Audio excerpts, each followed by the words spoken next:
Hello, ഞങ്ങളൊരു trip പോവാണ് കേട്ടോ. പോകുന്നത് വേറെ എവിടേക്കുമല്ല, വിയറ്റ്നാമിലേക്കാണ്. വിയറ്റ്നാമിലേക്ക് പോകാൻ നമ്മൾ പ്ലാൻ ചെയ്തത് നിഗുവിന് ഒരു 6 months ആയപ്പോൾ മുതൽ നമ്മൾ പ്ലാൻ ചെയ്യുന്നുണ്ട് ഫസ്റ്റ് ബർത്ത്ഡേക്ക് വിയറ്റ്നാമിൽ പോകണമെന്ന്.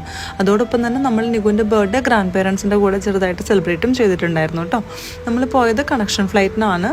നമുക്ക് ബാങ്കോക്കിൽ ലേ ഓവർ ഉണ്ടായിരുന്നു ഒരു 3-4 hours. പക്ഷേ നിങ്ങൾ ആരെങ്കിലും പോകാൻ പ്ലാൻ ചെയ്യുന്നുണ്ടെങ്കിൽ മാക്സിമം കണക്ഷൻ ഫ്ലൈറ്റ് എടുക്കാതെ ഡയറക്റ്റിൽ പോവുക. ബിക്കോസ് വെറുതെ നമ്മുടെ ഒരു 4 hours അവിടെ നമുക്ക് പോവും, നമ്മൾ കുറേ ടയേർഡാവും, അങ്ങനെ കുറച്ച് കാര്യങ്ങളുണ്ട്. അതുകൊണ്ട് അത് മാക്സിമം ഒഴിവാക്കാം. പിന്നെ അവിടെ എത്തിക്കഴിഞ്ഞപ്പോൾ എയർപോർട്ടിൽ ഞങ്ങൾ ചെറുതായിട്ട് ഫുഡൊക്കെ ട്രൈ ചെയ്തിട്ടുണ്ടായിരുന്നു. ഫുഡ് ട്രൈ ചെയ്തത് അവിടുത്തെ ഫുഡാണ്, പക്ഷേ ടേസ്റ്റ് കുഴപ്പമില്ല. പിന്നെ നമുക്ക് ഈ ചോപ്സ്റ്റിക്കൊക്കെ ഒന്നും വെച്ച് കഴിച്ച് ശീലമില്ലല്ലോ, അപ്പോൾ അതൊക്കെ വെച്ച് നമ്മൾ 2-3 ഫുഡുകൾ ടേസ്റ്റ് ചെയ്തു.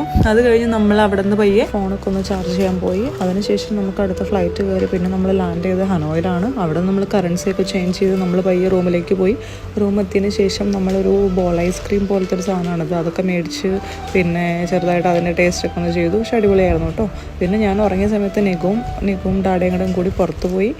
അത് കഴിഞ്ഞ് അവരൊന്ന് ചുറ്റിക്കറങ്ങി ചെറുതായിട്ടൊക്കെ ഒന്ന് പോയി, കുറേ സാധനങ്ങളൊക്കെ വാങ്ങിക്കൊണ്ട് വന്നു.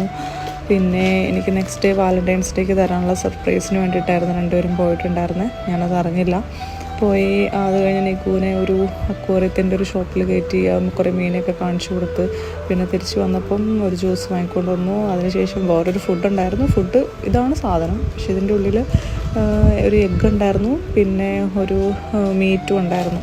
നല്ലായിരുന്നു, കുഴപ്പമില്ല. പിന്നെ ഞങ്ങൾ നിഗുവിൻ്റെ ബർത്ത്ഡേ ചെറുതായിട്ടൊന്ന് കേക്കൊക്കെ കട്ട് ചെയ്ത് സെലിബ്രേറ്റ് ചെയ്തു.